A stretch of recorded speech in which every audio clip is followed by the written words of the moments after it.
위헌 논란에도 사법 3법을 밀어붙인 법 여권이 이번엔 조희대 대법원장 탄핵 카드를 다시 꺼냈습니다. 탄핵안 초안이 공개됐는데 대법원이 이재명 대통령 선거법 사건을 유죄 취지로 파기환송한 걸 사법 쿠데타로 규정했고 개별 판사의 결정도 조 대법원장 탓으로 돌렸습니다. 실제 발의까지 할지는 미지수입니다만 사법부 흔들기 끊임없이 이어지고 있습니다. 전정원 기자가 관련 내용 먼저 전합니다. 조희대 대법원장 탄핵안에 서명한 의원은 현재까지 110명입니다. 조국혁신당 전원과 무소속 최혁진 의원 등이 참여했고 민주당에서도 전체의 절반이 넘는 93명이 이름을 올렸습니다. 탄핵안엔 조 대법원장이 총칼 대신 판결문으로 사법 쿠데타를 일으켰다는 표현이 담겼습니다. 대법원이 지난해 5월 이재명 대통령 선거법 사건을 파기환송한 걸 겨냥한 겁니다. 서울중앙지방법원 영장전담 판사가 특검의 구속영장 일부를 기각한 것을 두고도 직무유기이자 명백한 내란 동조행위라며 조 대법원장에게 화살을 돌렸습니다. 더 험한 꼴을 당하기 전에 사퇴했으면 좋겠다라고 공고를 했는데 하지만 헌법 103조는 법관의 독립을 규정하고 있어 대법원장이라 하더라도 개별 판사의 판단에 개입할 수 없습니다. 앞서 지난해 10월 조국혁신당이 자체 탄핵안을 공개했지만 실제 발의로 이어지진 않았습니다. 하지만 조 대법원장이 최근 법외국제 등 사법 3법에 대한 반대 의견을 밝힌 뒤 탄핵론이 다시 불거졌습니다. 국민의힘은 인민재판이자 공개 처형쇼, 망국적 탄핵 카드로 또다시 사법부를 겁박하고 있다고 비판했습니다. 입맛에 맞지 않는 판결을 내렸다고 사법부 수장을 탄핵하겠다는 발상이야말로 민주주의 탈을 쓴 의회 독재입니다. 민주당 지도부는 탄핵안에 대해 별다른 입장을 밝히지 않고 있습니다. TV조선 전정원입니다. 지금 대한민국 국민들이 매우 궁금해하고 있는 민주당 등 범여권 의원 112명이 조희대 대법원장에 대한 탄핵소추안 발의한 요 건 가지고 한번 얘기를 해보도록 하겠습니다. 법왜곡죄가 시행된 후에 제일 활동을 열심히 하고 있고 제일 목소리를 높이고 계시는 그분입니다. 이병철 변호사님, 네. 이 건 관련해서 좀 설명 좀 해주실까요? 조희대 대법원장 탄핵소추안 발의는 저는 그냥 뭐 기사 본 정도인데요. 아, 네. 네, 일단 당은 공식적인 입장은 아니다라고 하시고, 아하. 네, 의원들 이제 112명이 이제 개별적으로 모여서 탄핵소추안 초안을 만들었다, 발의를 준비하기 위해서 그런 내용인 것 같습니다.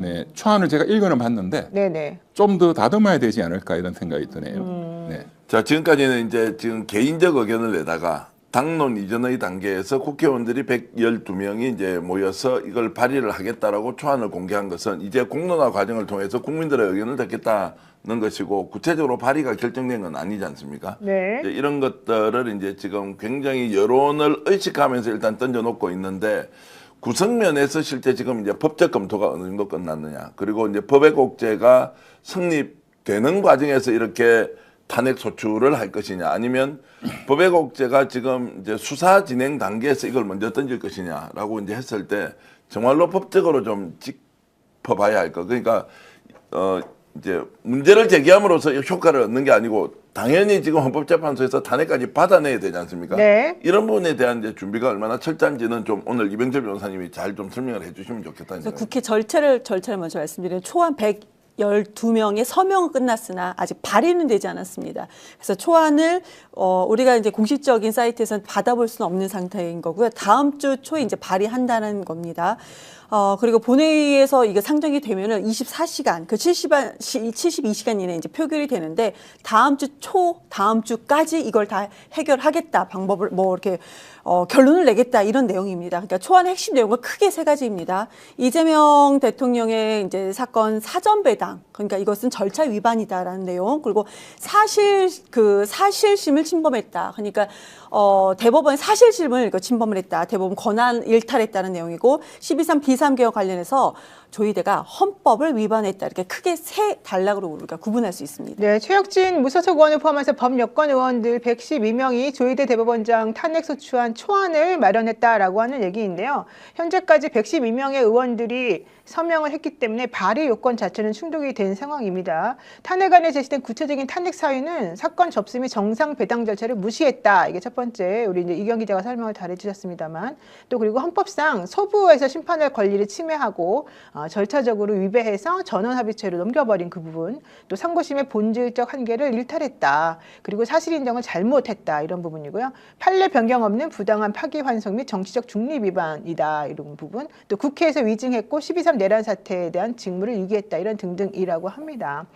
김준영 조국혁신당 의원과 이성윤 더불어민주당 의원 등등, 또 한창민 사회민주당 대표 등등도 오늘을 계기로 조 대법원장을 탄핵하는 과정이 본 궤도에 들어갈 것 같다라고 얘기를 했는데요.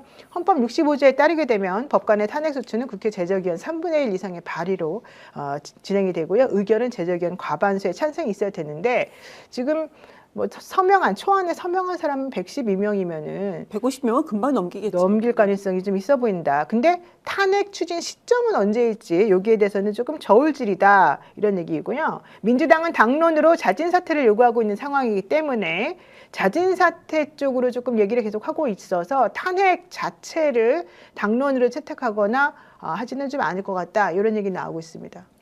자, 이제 법률 위반 부분 찾아내야 되고, 두 번째 헌법 위반 부분 찾아내야 되고, 세 번째는 이제 탄핵에 이럴 만큼의 중대성이 있느냐 없느냐라고 하는 것은 이제 세 가지로 나눠봐야 하는데, 네. 조금 전에 도표에 나왔지만 도표 잠깐만 다시 좀 띄워주시면요.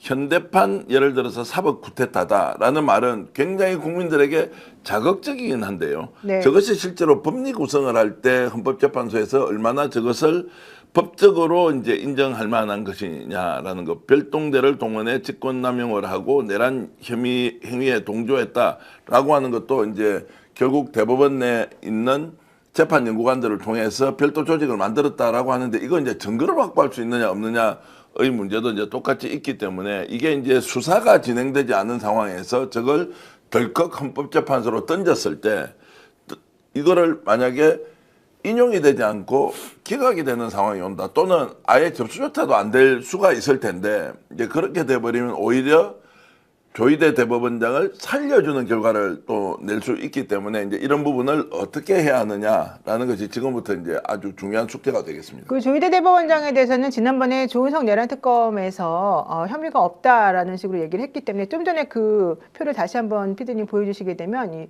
이 내란 혐의와 관련한 두 번째, 별동대를 동원해서 직권남용하고 내란 행위에 동조했다. 저 부분에 대해서는 조희대 대법원장 측에서 아마 뭔가 이제 방어를 할 수 있을 것 같은데, 전 세 번째가 제일 중요한 것 같습니다. 조기 대선 일정에 맞춰서 유력 후보의 피선거권을 박탈하기 위해 사법조치가 동원됐다는 이 부분인 것 같은데요. 좀 전에 우리 그 애청자분 중에 한 분이 안간힘님께서 저보고 영희 씨 법 왜곡죄 아니라면서요 이러셨는데, 제가 법 왜곡죄가 아니라고 한 적이 없습니다. 조희대 대법원장의 행위는 이 절차나 법을 위반한 것으로 보이는데, 실제 이 법 왜곡죄의 시행 시점을 기준으로 보게 되면 그 이전에 있었던 행위였기 때문에 이거를 계속범으로 의율하는 이병철 변호사님과는 달리 아마 이것을 각하할 가능성이 높다. 제가 이제 그렇게 말씀을 드렸던 것이고요. 법 왜곡죄가 아니다라고 한 얘기가 아니었습니다. 그렇지만 지금 이병철 변호사님은 조희대 대법원장은 법 왜곡을 한 것이고, 이번에 이제 그 개정된 이 법 왜곡죄의 요건에 맞는다. 다만 실제 그 사람의 행위가 이 법이 시행되기 이전에 있었기 때문에 이 행위가 계속해서 유지되고 있는 계속범으로 보아야지 사실은 이 건이 기각이 안 되고 수사가 제대로 되고 이럴 텐데, 이 부분에 대해서는 나는 그래서 계속범으로 본다. 이런 얘기를 지금 이병철 변호사님 하고 계시는 거죠. 네, 여기 좀 설명 좀 해주세요. 예. 변호사님. 법의곡제 이건 지금 제가 그 3월 12일 날 정식으로 이제 그 경찰청에 냈고, 아시다시피 경찰청 광역수사대 그 반비 부패부가 거의 매일 저한테 전화가 오다시피 하고 있습니다. 그리고 법조인, 그러니까 변호사 자격이 있는 50명 이상의 수사관을, 법조인들을 투입해서 이제 이게 법리 검토가 워낙 중요하기 때문에 사실상 사실관계는 거의 다 나왔거든요. 그렇죠. 네, 그래서 이제 이 말씀하신 대로 법왜곡죄를 새로 만들었는데, 이걸 작년 4월, 5월 달에 있었던 이제 종이로 안 했다. 이게 제 핵심인데, 그게 형사소송법 위반이다. 대법원의 확립된 판례 위반이다. 그리고 조희대 판결에 다 있는 겁니다. 제가 그 고발장 낸 건 전부 조희대 대법원이 판결한 것만 가지고 네. 제가 냈는데 그 그러니까 기존 이제 판례랑 어긋나는 답을 냈다 이런 얘기죠. 판결을. 예. 그러니까 이제 조희대 대법원이 이제 내린 이제 결론이? 판결로만 법리 구성을 하면 소급이 아니고 현재 범죄로 처벌할 수 있고 또 이번에 이제 새로 만든 형법 123조의 2에 부칙 경과 규정에 이 법을 적용할 수 있다는 내용이 있어요. 그래요. 그리고 그게 그렇다는 조희대 판결문도 또 찾았어요. 예. 그래서 이제 서울경찰청에서 저한테 거의 자주 전화 와가지고 변호사님 그거 좀 보내달라 해서 제가 또 뭐 주말에도 보내드리고 했는데 그걸 잠깐 소개하면 이제 좀 새로운 거 조희대 대법원 판결입니다. 조희대 대법관의 김영날인이 있는 판결이에요. 이런 사건이에요. 이제 이 종이로 안 했다. 작년에 지금까지 종이로 이제 안 하고 있는 거죠.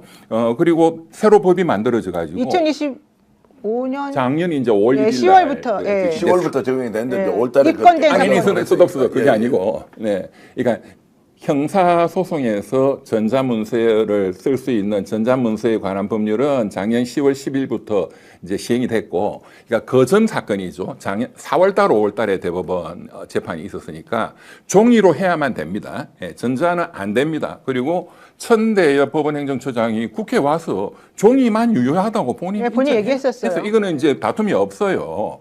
그러면 종이만 유효하다는 거는 대법원에 확립된 판례예요. 이거는 이제 의문의 여지가 없어. 조희대 사인이 들어가 있는 3년 전 판결문에도 검사가 공소장을 너무 범죄 사실이 길어가지고 그게 공소장이 수천 페이지인 경우들도 있거든. 보이스피싱 범죄나 이런 게 CD로 냈는데 1, 2심은 인정을 해줬어요. 그 CD로 내도 된다. 그런데 대법원은 안 된다는 거예요. 조희대 사인이 들어가 있는 판결문에 이렇게 되어 있습니다. 종이로 해야만 피고인의 인권 보장, 방어권이 보호되고 그것은 헌법적 문제다 돼 있어. 헌법 27조 법률에 따른 형사소송법에 따른 재판받을 권리를 침해한 것이다. 그러니 검사의 그 CD 공소장 제출은 무효이고 그 다음이 중요해요. 조희대 판결이에요. 무효이고 부존재다. 이게 공소장이 없는 거하고 똑같다 이거예요. 부존재. 그 이론 법리를 그대로 적용을 하면 작년에 조희대 대법원에서 무죄 파기환송한 것은 판결문은 있지만 공소장이 무효 부존재인 것처럼 판결문이 무효 부존재야. 없는 거하고 똑같아요. 그러면 여전히 대법원은 재판이 안 끝난 겁니다. 항소심에 사실상 내려와 있지만 이거는 무효라는 거예요. 그 조희대 대법원 판결문이. 자, 그래서 현재 진행 중인 재판 사건이다. 이제 이런 얘기고 조희대 판결문에 2년 전 판결문에 이래 되어 있습니다. 아동 성착취물 사건이에요. 휴대폰에 아동 성착취물 동영상 이런 거를 소지만 하고 있어도 처벌받습니다. 그렇죠. 예. 그런데 종래의 법은 벌금형이었어요. 그런데 법을 엄격하게 바꿔야 된다 해서 징역 1년 이상으로 바꿔요. 징역 10년도 때릴 수 있어. 법 왜곡죄가 10년 이하인 것처럼. 예, 법을 이제 강화시켰는데 이제 이 사람이 잡혀왔어요. 몇 년간 소지하다가 대법원까지 올라왔어요. 조희대 대법원에서 강화된 법을 적용한다. 징역 10년 때릴 수 있다는 판결이에요. 그러니까 몇 년간 이게 지속이 됐는데 지금 그 종이 기록으로 안 한 게 지속되고 있잖아요. 이 부작위가 이거를 제거하지 않은 아동 성착취물을 제거하지 아니한 부작위가 계속되고 있어. 바뀐 그 신법으로 처벌을 해야 된다 하는 게 조희대 판결문인데 여기서 재밌는 게 가장 중요한 게 이렇습니다. 자, 법이 이렇게 강화됐다. 그러면 옛날 법 벌금을 때릴 거냐, 새로운 법 징역 10년 때릴 거냐. 그것은 그 새로운 법을 만든 부칙 경과 규정을 봐야 된다. 부칙 경과 규정을 보니까 과거에 있었던 일은 과거 구법을 적용한다 하면 벌금 때려야 된다. 그러나 그 경과 규정이 없으면 신법 징역 10년을 때릴 수 있다 하는 게 조희대 판결문이에요. 3년 전에. 이번 이 법왜곡죄 사건을 그대로 적용하면 법왜곡죄가 통과되고 부칙을 찾아보면 공포 후 즉시 시행한다 돼 있고 다만 과거의 이런 과거법을 적용한다 이 조문이 있느냐가 중요하거든요. 없습니다. 없으면 과거법이 아니고 현재 법을 적용할 수 있다는 게 조희대 대법관이 김영날인한 새로운 판결을 이제 찾은 거지, 있는 거를. 그래서 제가 서울경찰청에 그것까지 다 보내드렸는데, 그러니까 굉장히 이제 좀 법리적으로 자신감이 생긴다. 그래서 우리도 열심히 지금 연구해서 수사를 하겠습니다. 이렇게 돼 있고, 오늘 오전에도 통화를 했습니다. 제가 보충적으로 여러 가지 또 설명도 드렸고. 자, 분위기는 어떻습니까? 경찰에서는 굉장히 자신감을 가지고 이거는 지금 법외국제 네. 충분히 적용할 수 있다. 이렇게. 네네. 지금 왜냐하면은 경찰청이 앞으로 수사를 전담해야 되잖아요. 이제 예. 검찰은 없어지는 거니까. 그런데 대법원장을 잡으면 얼마나 큰 성과잖아요. 예. 그리고 경찰의 실력을 보여줄 수 있잖아요. 그간에는 검찰은 법리 실력이나 이런 수사 실력이 뛰어나다. 경찰은 좀 떨어진다 하는데 어제 오늘 뉴스 보면 우리가 절대로 법률 실력이 떨어지지 않는다. 50명 이상의 법조인이 투입돼 있다. 이런 말씀도 하셨고, 심지어 저한테 제가 아직 정식 고발장을 안 냈는데 언론이 앞서가 가지고 이제 제가 인터넷으로 민원 제기한 지기현 부장판사 작년 3월 7일 구속 취소 석방 윤석열. 네. 이제 그것도 정식 고발장을 좀 변호사님이 내달라는 거예요. 자기들이 이것도 열심히 법리를 적용을 하겠다. 그래서 제가 일단은 조희대 대법원장에 집중하자. 조희대 대법원에 대한, 특히 조희대 대법원장에 대한 탄핵 이야기인데, 며칠 전에 저희 무소속 최혁진 의원이 출연을 한 바가 있습니다. 뉴스다이브에. 그때도 그 얘기를 했었어요. 최혁진 의원 등 해서 민주당, 조국혁신당 일부 의원들 해서 이 탄핵안을 발의하기 위해서, 그러니까 서명을 받으러 다녔단 말이에요. 지금 보니까 112명의 의원들이 서명을 해서 탄핵안 발의 요건은 됐습니다. 기존에 이재명 당시 대선 후보에 대한 공직선거법상의 위반 상고심 사건을 유죄 취지로 파기환송했던 조희대 대법원의 행태를 두고 총칼 대신 판결문으로 권력을 찬탈하려 한 치명적인 사법 쿠데타, 이렇게 명명을 하고 있는 상황인데, 뭐 다시 한번 말씀드리지만 이건 민주당의 당론은 아닙니다. 다만 최혁진 의원 등이 주도를 했고 여기에 민주당 의원들, 조국혁신당 의원들 일부가 서명을 했기 때문에 탄핵안 발의가 가능한 상황이 됐는데요. 탄핵안 발의를 지금이라도 하는 게 맞는 것인지, 아니면 그 외에 뭐 또 다른 방법이 있는 것인지 한번 좀 여쭤보고 싶은데, 지금 탄핵안 발의한다라면 이게 맞는 건가요? 저는 사실 이제 탄핵안을 발의하는 시점도 사실 중요하긴 해요. 네. 근데 저는 그보다 더 중요하게 느끼는 게 탄핵이 되겠느냐. 에 대한 거라고 생각을 해요. 과거에 우리가 이제 뭐 검사라든지 다른 정부 국무위원이라든지 탄핵을 시도했는데 탄핵이 안 됐잖아요. 예. 그러니까 좀 상실감이 있었거든요. 그러면서 탄핵을 남발한다는, 그러니까 보수 정당에서는 탄핵 사유도 아닌 당신들이 탄핵을 남발하고 있다는 프레임으로 다시 이제 재공격을 했기 때문에, 물론 그때는 우리가 야당이었고 지금 여당이고 또 내란이 일어난 이후이고 그렇기 때문에 분위기는 좀 바뀌어지긴 했지만, 저는 탄핵 발의를 하는 과정에서 정말로 제대로 된 탄핵 사유를 명시를 해가지고 탄핵을 이뤄낼 수 있는가에 대한, 사실 저는 그게 중요하지, 사실 탄핵 시점은 조금 늦은 감은 있지만 저는 탄핵을 만약에 못하게 된다면 그 상실감에 대해서 그게 우려가 되더라고요. 그래서 법조인들한테 좀 여쭤보고 싶어요. 지금 일각에서는 이 탄핵안에 적혀있는 내용이 탄핵으로 가기에는 법적인 근거가 좀 부족하다라는 목소리들도 있습니다.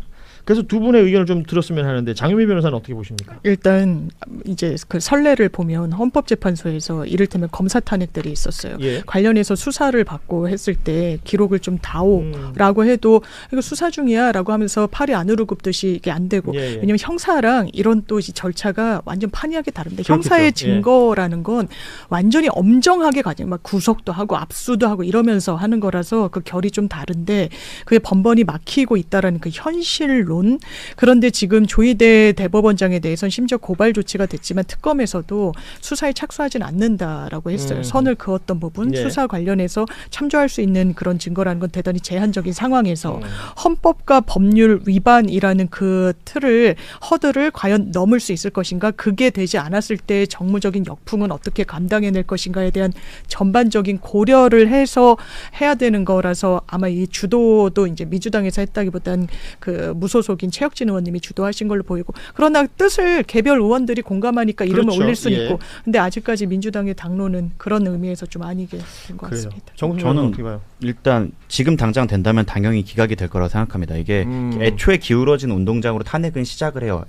왜냐하면 탄핵이라는 것 자체가 그 헌법과 법률 위반만 있어서도 안 되고 예. 그 직을 유지하는 것이 현격하게 부적합할 때까지 법과 헌법을 위반을 해야 합니다. 사소한 법령 위반으로 다 탄핵을 할 수는 없는 거기 때문이죠. 근데 그거를 입증해가는 과정이 아까 말씀하신 대로 강제 절차가 아니기 때문에 안 내면 그만이어서 우리는 누가 봐도 저렇게 부적합한 검사들에 대한 탄핵도 다 기각이 됐던 경험이 있습니다. 그러니까 헌법재판소가 뭐 예를 들어서 판단을 할 자료가 있어야 될 텐데 맞습니다. 그 자료가 헌재로 가지 않을 가능성이 몹시 높다. 그래서 사실 너무 늦기도 했고 여기에 대한 정말 그 판결이 나왔을 때 그리고 그때 막 8만 쪽을 언제 읽었냐라는 문제가 제기됐을 때 거기에 대해서 이제 민주당이 집중을 해서 진실을 밝히는데 조금 뭐 최대한 입법부와 행정부가 할 수 있는 모든 것을 동원해서 한 다음에 넘어갔어야 되는 절차고 그게 거의 1년 전 오늘이나 거의 한 8, 9개월 전에 이루어졌으면 몰라도 그렇죠. 그 타이밍이 아쉬운 게 그 시절 그 타이밍에 예를 들어서 탄핵안을 국회에서만 통과시켜도 일단 직무가 정지되는 거잖아요.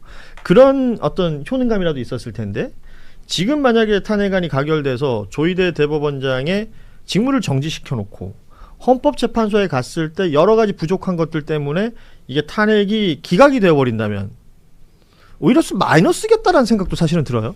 그 우리 방송에서 낄끼 빠빠 이야기 하잖아요. 낄 때 끼고 빠질 때 빠져라 이야기하는데 비슷한 것 같아요. 하라고 할 때는 안 하고 또 이제 와서 이렇게 또 예.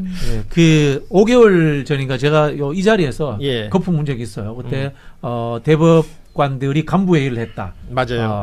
그게 아마 12.3 내란 때 간부회의 했다. 그다음에 이재명 대통령 재판 관련해 가지고 읽지도 않았으면서 했다. 그럴 때 탄핵해야 된다고 거품 물었던 적이 있거든요. 그때 하지 그랬어요. 그래 뭐 두 분은 이제 법조이니까 법률적으로 따졌는데 정치적으로 그 상징적 행위로서 약간 미흡하더라도 할 수 있어요. 그러나 그게 정치적인 도움이 되고 이른바 무르익었을 때 해야 되는 거예요. 근데 지금 상황은 제가 봤을 때 이게 이슈가 되고 커졌을 때 과연 지방선거에 도움이 될까? 이건 묻고 싶어요. 그렇죠. 다시 평론가 입장에서 한다고 생각을 하면 참 바빠. 변호사도 하고 평론가도 하고 안 되는 것도 안 되는 거지만 저는 지금 이걸로 이슈를 다시 받고 싶은 그런 분들의 좀 무리수가 아닌가 싶어요. 사실 이제는 이런 사법 이슈가 아니라 진짜로 다음 이슈, 지방선거 이슈거나 아니면 민생 이슈로 넘어가야 될 텐데 지금 검찰개혁 1라운드가 끝났기 때문에 어떻게 보면은 다시 카메라가 자기 쪽으로 안 오는 거에 대한 조바심이 나서 이런 게 아닌가라고 비판하고 싶습니다.